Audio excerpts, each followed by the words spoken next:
बिस्मिल्लाहिर्रहमानिर्रहीम, अस्सलाम वालेकुम। मैं हूं सैयद शहरियार अली नकवी और आप लोग देख रहे हैं नकवी रिपोर्ट्स। दोस्तों, आज की व्लॉग का जो उन्वान है वो ये है कि मैं एक महाजिर तो हूँ, मतलब बेसिकली महाजिर नहीं हूँ क्योंकि मैं तो यहीं पैदा हूँ, लेकिन ज़ाहिर है उर्दू स्पीकिंग हूँ और मेरा ख़ानदान भी उर्दू स्पीकिंग से है। तो अपना एक तारुफ कराने के हवाले से कि हम लोग हिजरत हमारे जो है वो ज़ाहिर है कि जिस शजर नसब से हमारा ताल्लुक़ है तो हिजरत हमारे नसीब में है कि मदीना, मक्का, फिर मदीना, फिर ईरान से यहाँ आपके ये जो बर्रे सग़ीर है यहाँ पर कदम रखा आबा अजदाद ने, तो भारत में डेरा जमाया और भारत में फिर लखनऊ का इलाका जो था वहाँ पर फिर यहाँ की पहली जो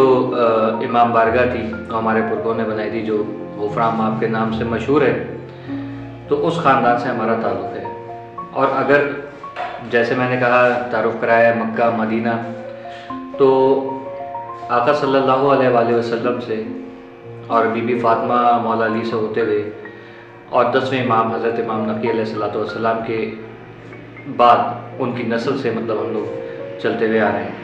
और ईरान में सब्ज़वार से जो है वो हमारा ख़ानदान वहाँ पर ठहरा, फिर वहाँ से फिर यहाँ आ गया था। तो बेसिकली महाजिर इसलिए हम हैं क्योंकि हमारा ख़ानदान ही पूरा हिजरत करता हुआ है। और उससे पहले आपको पता है कि फिर आका सल्लल्लाहु अलैहि वसल्लम का जो शजरा है वो मिलता है जनाब इब्राहीम अलैहिस्सलाम से। ये बताना इसलिए मकसूद है क्योंकि कुछ लोग जो हैं वो सोचते हैं कि नहीं ये उर्दू बोलने वाले जो है वो कन्वर्टेड हैं। हम लोग कन्वर्टेड नहीं हैं, हम लोग उसी ख़ानदान में पैदा हुए हैं कि जिस ख़ानदान से दीन इस्लाम चला है। ठीक है, अब इस बात की वजाहत करना थी सबसे पहले। और दूसरी चीज़ ये कि ये जो एक मुल्क के अंदर फसाद चल रहा है, जो ख़ास तौर पे सिंध के अंदर फसाद बर्पा करने की कोशिशें की जा रही हैं, सियासी और गैर सियासी तरीके से अवाम के एहसासात को मजरूह किया जा रहा है और तमाम सिंधी और पठान और महाजिर इनको आपस में लड़वाने की कोशिश की जा रही है। कौन कर रहा है उस पर नहीं पढ़ूँगा, लेकिन ये कि तारीख़ मैंने एक दफ़ा पहले भी बताई थी कि सिंधी और महाजिरों का जो है वो क्या नाता है। और उसके बाद अब ये कि मैं मुसलसल व्लॉग्स देख रहा हूँ, वीडियोस देख रहा हूँ जिस पे टिकटॉक पे या फेसबुक वगैरह पे, इंस्टाग्राम पे कि बाकायदा तौर पे ऐसे इश्तियाल अंगेज़ जो है वीडियोस बनाई जा रही हैं कि जिससे जो है वो एक दूसरे को डराया धमकाया जा रहा है, हैरासमेंट की जा रही है। तो ये चीज़ नहीं होनी चाहिए।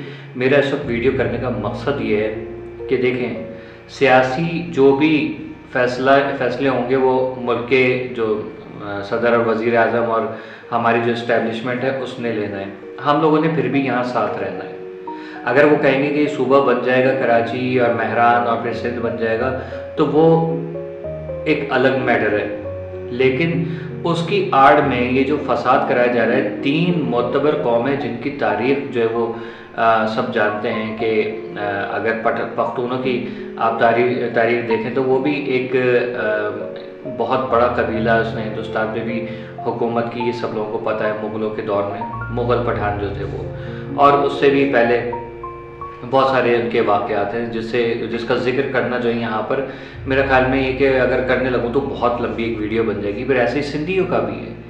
ठीक है, सिंध की एक सकाफ़त है और 2000 साल पुरानी सकाफ़त है, ये सबको मालूम है।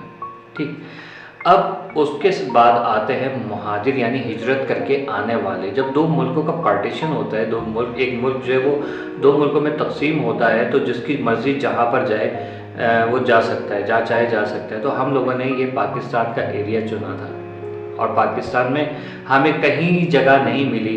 हमें कहा कि कराची से जो है वो पाकिस्तान स्टार्ट होता है, तो सिंधियों ने हमारे लिए दरवाजे खोले, कहा आओ यहाँ रहो, ये तुम्हारी धरती है।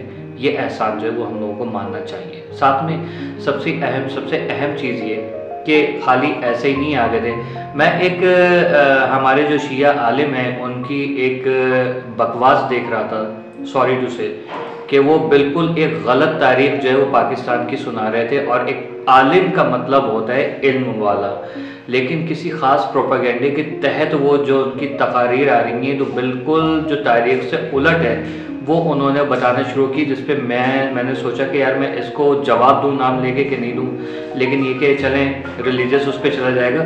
लेकिन बेसिकली जो है वो महाजरीन जो वहाँ से भारत से हम लोग आए थे, तो सिखों ने और भारत के जो शरपसंद हिंदू थे, सारे नहीं, शरपसंद हिंदू जिन्होंने फसाद मचाया हुआ था, उनसे लड़ झगड़ के जंग लड़के आए थे, सर पे पैर रख के नहीं भागे थे, ना ही जूते खाते हुए आए थे। अच्छा, ये भी एक तारीख है कि वहाँ आप लोगों को पता है कि जब पाकिस्तान में ख़ासतौर पे कराची में जब ट्रेनें आती थी, लाहौर में ट्रेन आती थी, तो लाशें ही लाशें होती थी और जली हुई ट्रेन आया करती थी। तो वो मौलाना साहब जो भी थे, नाम नहाद मौलवी साहब, उन्होंने कहा कि नहीं, यहाँ से पाकिस्तान से भी जो है वो आप लोग सिखों को काट काट के, हिंदुओं को काट काट के भेज रहे थे। तो ऐसी कोई तारीख नहीं है। इस चीज़ की मैं वजाहत कर दूँ, क्योंकि कहीं भी तारीख के औराक में ये फजूलियात, ये मुगल्लज़ात, ये बकवासियात कहीं पे भी नहीं लिखी हुई है। तो काइंडली ऐसे लोगों को फौरी तौर पे आप जो है गवर्नमेंट ऑफ पाकिस्तान को और हमारी जो साइबर क्राइम सेल है, ऐसे अकाउंट्स को फौरी तौर पे रिपोर्ट करें, ठीक है, क्योंकि इससे सिर्फ और सिर्फ क्या होता है, फसाद मचता है। ओके, अब इन चीज़ों को चले एक बालाए ताक रख देते हैं, लेकिन असल हकीकत क्या है? असल हकीकत ये है कि हम 3 कौमों को लड़वाया जा रहा है जानबूझ के, और हमारे जो क्या कहते हैं कि महाजरीन भी हैं, कुछ हमारे महाजरी अकाउंट्स हैं, कुछ हमारे सिंधी अकाउंट्स हैं, कुछ पख्तून अकाउंट्स हैं, तो मिल बैठ के जो है वो एक दूसरे को नीचा दिखाने के लिए या धमकी आमेज वीडियोस वगैरह बना रहे हैं या स्टाइल अंगेज वीडियोस बना रहे हैं। तो इस चीज़ से गुरेज करें, दुश्मन की साजिश को समझिए, क्योंकि 1992 और उससे पहले जो आपको याद होगा, जो आपके बाप दादा को और मेरे बाप दादा को याद है, क्योंकि उन लोगों ने देखा, हमारे वालिदैन ने और आपके वालिदैन ने, कि यहाँ पर कराची में पख्तून महाजिर फसादात कराए गए थे। तो उसमें उस दौर में भी जो है वो सिर्फ़ और सिर्फ ये था कि बस एक सुनी सुनाई के ऊपर बात हो रही थी। अभी भी ऐसा ही है। खुदा का वास्ता है, सुनी सुनाई के ऊपर अमल ना करें और किसी के कहने में आके आपस में लड़े नहीं, बल्कि हम लोगों को और ज़्यादा यूनिटी दिखानी चाहिए कि सूबा बनता है बने, नहीं बनता है ना बने, हमें आपस में नहीं लड़ना है, ठीक है। ये एक सरकारी मैटर है, एक कानूनी एक आइनी मैटर है, उसको उसके ही हिसाब से। अब आपको क्या लगता है कि अगर सूबा बन जाएगा तो क्या ये कराची उठ के कहीं और चला जाएगा? कभी भी, किसी का बाप भी नहीं।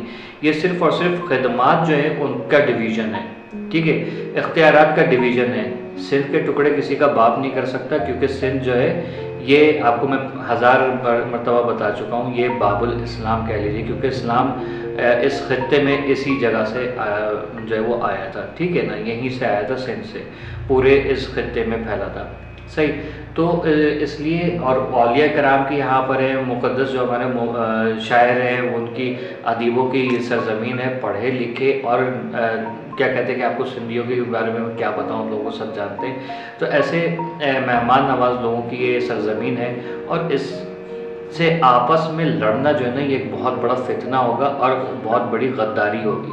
तो कोई भी महाजिर या सिंधी या पठान या पंजाबी, कोई या बलोच भी आपस में लड़ने झगड़ने की बात बिल्कुल ना करें, बल्कि और आपस में इत्तेहाद की वीडियोस बनाइए, ताकि जो है दुनिया को मैसेज जाए कि यार ये देखो, ये वो कौम है, ठीक है।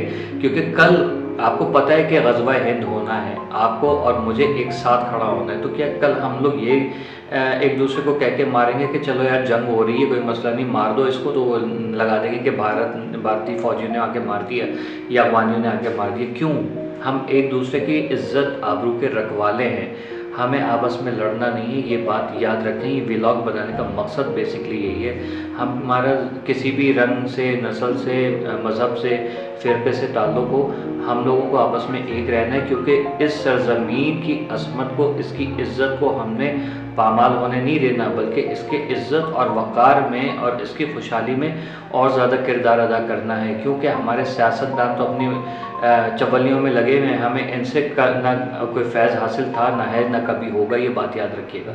लेकिन फ़िलहाल इस चीज़ का, इस अमर की बहुत ज़्यादा ज़रूरत है कि हम इसको समझें, दुश्मन की चाल को नाकाम बनाएं और आपस में इत्तेहाद रखें, क्योंकि इत्तेहाद है तो ये वतन है, इत्तेहाद है तो दुनिया चल रही है। जैसे इत्तेहाद ख़त्म हुआ, आप देख लीजिए रूस यूक्रेन, आप देख लीजिए पाकिस्तान भारत, आप देख लीजिए अफगानिस्तान पाकिस्तान के मामला, आप देख लें इसराइल और फ़लस्तीन, ईरान इराक वगैरह, सब आपको याद है कि आपस में इत्तेहाद है तो सही है, इत्तेहाद नहीं है तो फिर ये हालात होंगे। ठीक है। इसी तरीके से सऊदीया कुवैत वाली वॉर आपको याद होगी, फिर इराक वाली, फिर पता नहीं क्या क्या, ये सारी वॉर्स आप लोगों के सामने। तो क्या हम लोग जो है वो उन्हीं लोगों की तरह, जाहिलों की तरह आपस में लड़े मरे? नहीं, हक वो है जो हम बाहमी मिल के साथ में खड़े होकर, नहीं किसी सिंधी के हक तलफी हो रही है तो हम साथ खड़े होकर, नहीं हमारे सिंधी भाई है और सिंधी भाई है, हमारा मुसलमान भाई है, हमारा पाकिस्तानी है, इस नहज पे हम मिलके काम करें। हमारा पख्तून भाई है, हमारा महाजिर भाई है, हमारा पंजाबी है या और किसी ज़बान से, या बलूच ज़बान से, या बंगाली है, मेमन है, कोई भी है, किसी की हक तलफी ना होने दें। हमें अपना किरदार अदा करना है, हमें फसाद में नहीं पड़ना और ना ही पड़ना चाहिए। ये बात नहीं है कि मैं कोई इन चीज़ों से कोई डरा गया। हाँ, मैं डरा हूँ इसलिए क्योंकि मुझे अल्लाह ताला ने ये इल्म दिया है, मुझे अकल और शऊर दिया है कि मैं फ़साद को ख़त्म करने की कोशिश करूँ। इस यूट्यूब के प्लेटफॉर्म को इस्तेमाल करके, इस टिकटॉक के प्लेटफॉर्म को इस्तेमाल करके मैं लोगों में ये मैसेज दूँ कि नहीं, हम लोग गलत रविश अख्तियार कर रहे हैं, इसकी वजह से हमारे अंदर आपस में फसादात मचेंगे और फसाद का हिस्सा हमें नहीं बनना चाहिए, बल्कि हमें आपस में और ज़्यादा एक रखना चाहिए। एक दूसरे की माँ बहन बेटियों की इज़्ज़त करनी चाहिए, बच्चों की इज़्ज़त करनी चाहिए, बुज़ुर्गों की इज़्ज़त करनी चाहिए। हम भाइयों को आपस में लड़ने के बजाय आपस में और ज़्यादा इत्तेहाद की जो है वीडियोज़ बनानी चाहिए, ताकि लोग कहें कि यार अगर ज़िंदा दिल कौम कहीं पे दुनिया में बसती है, अगर प्यार मोहब्बत करने वाली कौम दुनिया में बसती है तो वो पाकिस्तानी है। आप लोगों की क्या राय है? अगर मेरी कोई बात गलत लगी है तो कान पकड़ के पहले से सॉरी। अल्लाह हाफिज़।